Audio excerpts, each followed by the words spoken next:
नमस्कार, स्वागत है आप सभी को। आज की कथा है हनुमान जी तथा शनि देव की कहानी। महान पराक्रमी हनुमान अमर है। पवन पुत्र हनुमान रघुकुल के कुमारों के कहने से प्रतिदिन अपनी आत्मकथा का कोई भाग सुनाया करते थे।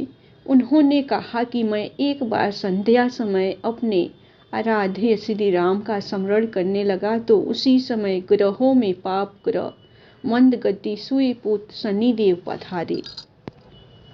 वह अत्यंत कृष्ण वर्ण के भीषणाकार थे। वह अपना सिर प्राय झुकाए रखते हैं, जिस पर अपनी दृष्टि डालते हैं वह अवश्य नष्ट हो जाता है। शनिदेव हनुमान के बाहुबल और पराक्रम को नहीं जानते थे।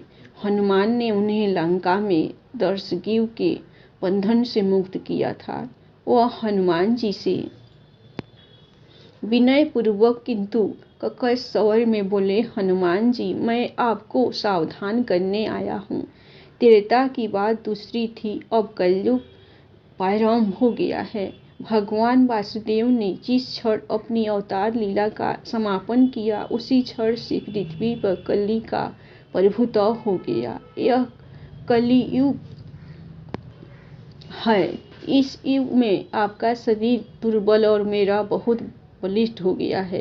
अब आप पर मेरी साढ़े की दशा प्रभावी हो गई है। मैं आपके शरीर पर आ रहा हूँ। शनि देव को इस बात का तनिक भी ज्ञान नहीं था कि रघुनाथ के चरणारविंदों पर काल का प्रभाव नहीं होता। करुणा निधान जिनके हृदय में एक क्षण को भी आ जाते हैं, काल की कला वहाँ सर्वथा निष्प्रभावी हो जाती है। परबंध के विधान वहाँ प्रभुत्वहीन हो जाते हैं। सर्वसमर्थ पर ब्रह्मा के सेवकों का निमंत्रण संचालन पोषण प्रभु ही करते हैं। उनके सेवकों की ओर दृष्टि उठाने का साहस कोई सूर असुर करे तो स्वयं अनिष्ट भाजन होता है। शनिदेव के अग्रज यमराज भी प्रभु के भक्त की ओर देखने का साहस नहीं कर पाते। हनुमान जी ने शनिदेव को समझाने का प्रयत्न किया, आप कहीं अन्यत्र जाए। ग्रहों का प्रभाव पृथ्वी के मरणशील प्राणियों पर ही पड़ता है। मुझे अपने आराध्य का स्मरण करने दे। मेरे शरीर में श्री रघुनाथ जी के अतिरिक्त दूसरे किसी को स्थान नहीं मिल सकता, लेकिन शनिदेव को इससे संतोष नहीं मिला। वह बोले, मैं सृष्टिकर्ता के विधान से विवश हूँ। आप पृथ्वी पर रहते हैं, अतः आप मेरे प्रभुत्व क्षेत्र से बाहर नहीं हैं।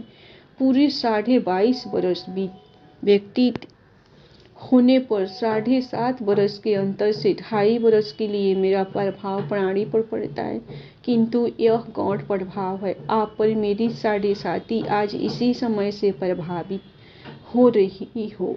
मैं आपके शरीर पर आ रहा हूँ, इसे आप टाल नहीं सकते। फिर हनुमान जी कहते हैं, जब आपको आना ही है तो आइए।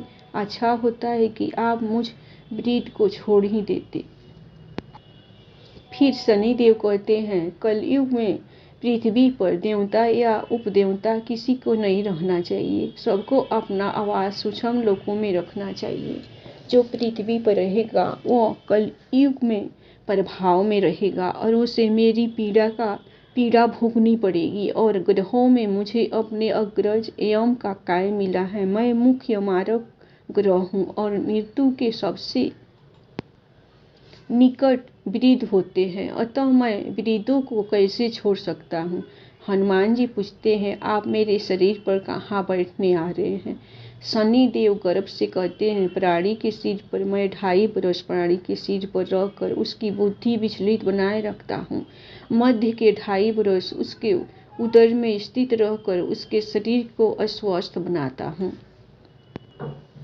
वह अंतिम 2.5 वर्ष पैरों में रहकर उसे भटकाता हूँ। फिर शनिदेव हनुमान जी के मस्तक पर आ बैठे तो हनुमान जी के सिर पर खाज हुई। उसे मिटाने के लिए हनुमान जी ने बड़ा पर्वत उठाकर सिर पर रख लिया। शनिदेव चिल्लाते हैं, ये क्या कर रहे हैं आप। फिर हनुमान जी कहते हैं, जैसे आप सृष्टिकर्ता के विधान से विवश है, वैसे मैं भी अपनी स्वभाव से विवश हूँ। मेरे मस्तक पर खाज मिटाने की यही उपचार पद्धति है और आप अपना काय करें और मैं अपना काय। ऐसा कहते ही हनुमान जी ने दूसरा पर्वत उठाकर सिर पर रख लिया। इस पर शनिदेव कहते हैं, आप इन्हें उतारिए, मैं संधि करने को तैयार हूँ।